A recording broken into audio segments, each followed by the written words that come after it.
안녕하십니까, 강영천입니다. 최근에 제하고 같이 다이빙 강사 공부를 했던 분이 다이빙 하다가 아주 난감한 경우를 겪었다고 저한테 카톡을 보내왔습니다. 대충 내용을 보면 그렇습니다. 깝깝한 상황을 겪었는데 박사님 생각이 절실했습니다. 꼭 이런 상황이 없을 때도 좀 절실하게 기억해 주시면 대단히 감사하겠습니다. 다이빙 하다가 한 친구가 급상승을 하고 배 위에 올라오더니 어깨, 무릎 아프다고 하는데 감압벽인 것 같은데 이 명색이 강사인 제가 아무것도 못하겠더라는 그런 뜻입니다. 이게 알아도 사실 어떤 우리가 특히 응급처치 심폐소생술 같은 거 많이 연습하고 잘 알아도 사실 막상 어떤 상황에 이렇게 우리가 다디끼다 그러죠. 머리가 멍해지고 하얘집니다. 그래서 그거 한번 정리를 해서 심지어는 이렇게 유튜브에까지 올려달라고 하셨습니다. 강사교육 받을 때 설명해 주셨던 감압병 상황에서 어떻게 조치해야 하는지 한 번 더 설명해 주시면 감사하겠습니다. 예, 그렇게 하겠습니다. 우선 어떤 감압병이라고 판단되는 상황에서 내가 어떻게 할 것인가 말씀드리기 위해서 몇 가지 개요를 만들어 봤습니다. 감압병에 대해서 감압병이 뭐죠? 그 다음에 감압병이 생기는 원인, 이거 다이버들은 다 압니다. 특히 저희들이 정상을 알아야 됩니다. 다이빙 마치고 6시간 이내에 이런 게 나타나면 그게 감압병일 수도 있고 아닐 수도 있겠지만 감압병으로 간주해서 대처하는 것이 좋다. 이것이 감압병 응급처치 및 치료의 원칙입니다. 그래서 정상 좀 보고요. 응급처치와 감압병 치료에 대해서 그리고 마지막으로 이 전체를 한번 처음부터까지 요약을 해서 한 번 더 말씀드리는 식으로 진행해 보겠습니다. 감압병은 결국은 우리가 깊은 물에 들어가서 높은 압력의 공기를 마시면 높은 압력의 질소가 우리 몸속에서 축적이 되고 이놈을 잘 처리를 못하면 그것이 질소의 버블에 의해서 우리 몸에 손상을 줍니다. 그게 소위 말하는 질소에 의한 감압병이죠. 그런가 하면 숨 참기 상승을 해서 폐 파열이 왔을 때 그 폐에서 나오는 공기들이 이건 질소가 아니죠. 공기죠.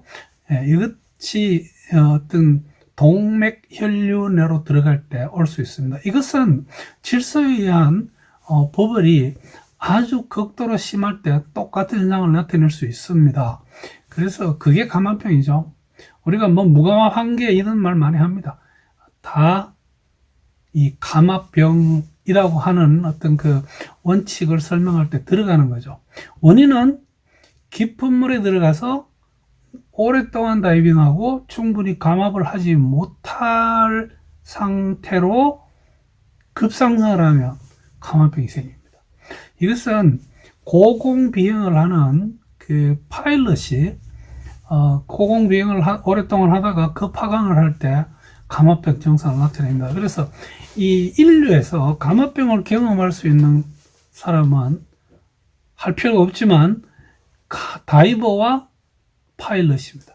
근데 파일럿은 실제로 굉장히 드뭅니다. 다이버는 절대로 드물지 않습니다. 정상입니다. 제가 이 슬라이드는 제가 캡처해서 나중에 페이스북이나 아니면 저희들 벤즈 같은데 이게 올려놓겠습니다. 감압병과 공기동맥색전증 두 가지를 합쳐서 감압질환 DCI, Decompression Illness라고 표현합니다. 흔히 우리가 그냥 감압병이라고 하는 것은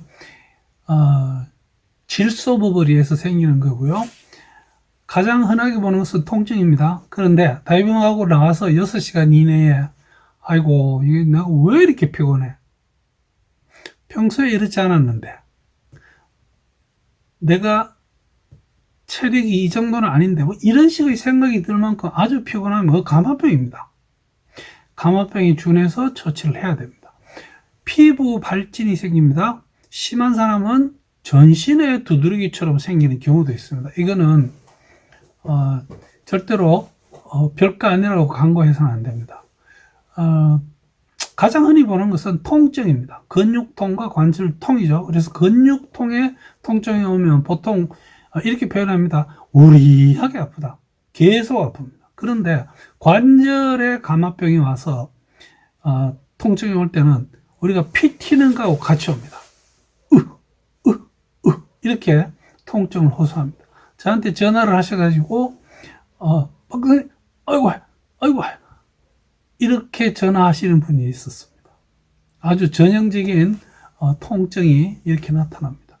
그 다음부터 나타나는 뭐 현기증, 이명, 저림 이런 제가 다 읽지 않겠습니다. 이런 것들은 점점 심해지는 거고요. 또 한 가지 몸이 붓는 부종이 있고요. 또 한 가지 소변 보기가 곤란해지는 분이 있습니다. 이런 분들이 흔히 볼 수 있는 감압병 경사입니다. 거기에 비해서 동맥공기 색전증이 오면 이거는 좀 심각하죠. 특히 동맥 속 혈류 안에 기포가 머릿속으로 들어와서 즉 경동맥을 타고 올라와서 뇌 속에 있는 동맥을 막아버리면 중풍이 됩니다. 이거는 의식을 잃거나 호흡이 중단되거나 사망으로 이어지는 아주 심각한 질환이 되겠습니다. 증상이 심할 때는 다음 응급처치에서 말씀드리겠지만 후송을 빨리 준비해야 됩니다. 자, 드디어 다이버가 내 눈앞에서 감압병의 어떤 증상들을 나타내고 있습니다. 여러분 지금 이렇게 시작하면 됩니다.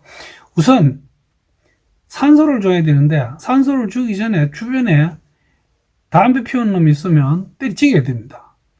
비켜라고 해가지고 그 장소를 안전하게 해야 됩니다. 이거는 사실은 나이트록스 때도 거의 비슷하게 적용이 됩니다. 그 다음에 생명을 위협하는 상황이냐, 기도가 폐색됐다거나 아니면 뭐 되게 심한 출혈이 있다든지 하는 어떤 그런 응급 상황하고 겹쳐 있다면 빨리 후송을 준비해야 됩니다. 그리고 응급처치 심폐소생술을 제공할 때 반드시 그 조난자에게 물어야 됩니다. 내가 도와드릴까요? 제가 다이빙 하는 사람이고 감압병에 대한 어떤 응급처치를 저는 배운 사람입니다. 도와드릴까요? 이거 꼭 물어야 됩니다. 여러분, 이 의료 진술은 나중에 법적인 문제를 피하는 데 되게 중요합니다. 만약에 아무런 대답도 못하는 상황이라면 이거는 그 사람이 허락을 했다고 간주해서 대처를 하면 되죠. 자, 100% 산소가 정답입니다. 응급처치에서는요. 이 100% 산소가 문제는 모든 다이빙 현장에 있느냐 하는 건데 그렇지 못합니다. 실제로 우리 동해안, 제주도 뭐 어지간한 데 가서 다이빙하면 배 타고 10분 만에 나갔다가 다이빙하고 10분 만에 들어옵니다. 뭐 길면 20분이죠. 그렇게 생각하고 늘 산소를 잘 구비하지 않죠. 여러분들이 다이빙 가실 때는 배에 산소가 준비되어 있는 거 물어보고 있다고 하는데 가십시오. 그게 안전합니다. 구비 안 돼 있는 분들에게는 사과드립니다만 그렇습니다. 만약에 여러분들이 산소가 없다면 그리고 그날 내가 나이트록스를 사용했다면 나이트록스를 혼용하십시오. 대단히 중요합니다. 자, 환자는 가장 편한 자세로 두면 됩니다. 회복 자세 필요 없습니다. 가장 편한 자세로 물 많이 마시고요. 만약에 환자가 통증을 호소하면 그냥 두지 마시고 진통소염제 구할 수 있다면 아스피린도 좋습니다. 평소에 먹는 약의 한 2배 정도 먹어도 됩니다. 그래서 그 성인의 경우는 뭐 아스피린 한 2알씩 먹는다면 한 4알까지 먹어도 됩니다. 많이 먹어서 이 우선 통증을 좀 가라앉혀 주는 게 되게 중요합니다. 자, 이제 치료죠. 이 치료는 사실은 뭐 우리가 현장에서 하는 그런 내용은 아니지만 궁극적으로는 고압 산소 챔버 시설로 가야 됩니다. 고압 이건 100% 이건 일바이건 그 산소를 먹으면 저희 몸에 생겨 있는 질소 버블도 빨리 빠져나가고 또 추가적으로 질소 버블이 생성돼서 혈류 안으로 들어오는 것도 막아줍니다. 그래서 산소는 감압병에 아주 중요합니다.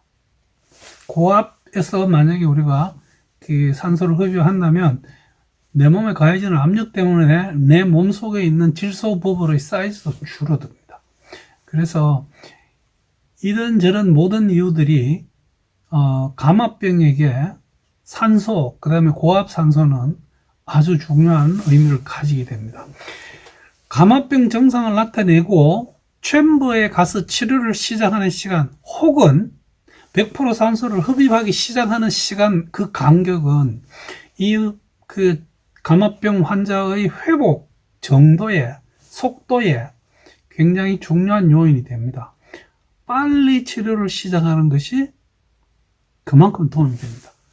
한국에 현재는 그 다이브 긴급 전화 서비스가 공식적인 게 없습니다. 제가 한 20년 정도 이 일을 하다가 제가 댄하고 지금 헤어지면서 지금 공식적인 댄 다이버 핫라인이 지금 없죠. 그러나 여러분들 혹시 어떤 일이 생겼을 때 저한테 전화 주시면 제가 도와드릴 수 있는 데까지는 도와드립니다.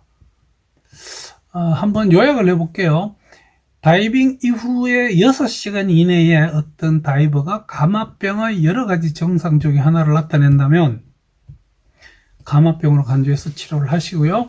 가장 편한 자세로 환자가 쉴 수 있게 하면서 100% 산소를 흡입시킵니다. 없다면 나이트록스라도 흡입을 시키시고 물 많이 마셔야 됩니다. 막 목에서 꼴떡꼴떡 올라올 때까지 물을 많이 마셔서 내 몸속에 물을 채워주는 것이 굉장히 큰 의미가 있고요. 진통소염제를 먹고요. 증상이 지속될 때 100% 산소를 가능하면 흡입하면서 병원 시설로 이송합니다. 병원에 갈 때 꼭 챔버가 있어야 되는 건 아닙니다. 일단 병원에 가서 치료를 하면서 산소를 흡입하면서 필요하면 챔버 있는 병원으로 옮기면 됩니다. 그러나 이 챔버로 응급으로 가야 되는 경우는 사실은 대부분이 뇌동맥 공기 색전 같은 정말 심각한 상태들이 거의 대부분이고요.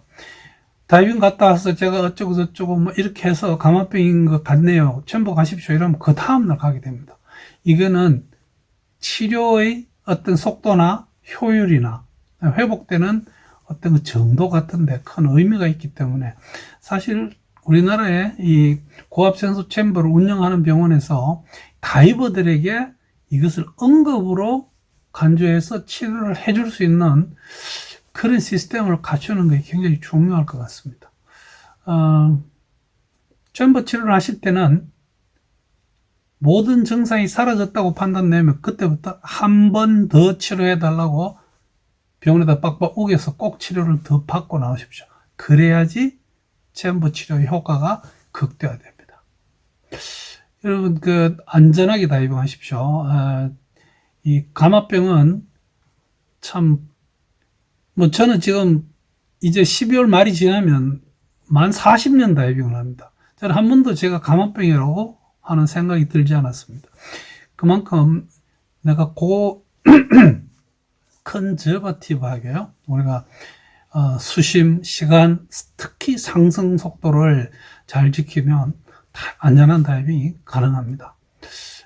오늘 강사분들을 위해서 혹은 그룹 리더를 위해서 혹은 일반 다이버더라도 현장에서 어떤 감압병이라고 판단되는 상황을 만났을 때 어떻게 조치하면 될 것인가를 설명을 드렸습니다. 여러분 안전하게 다이빙하시고 시청해 주셔서 대단히 감사합니다.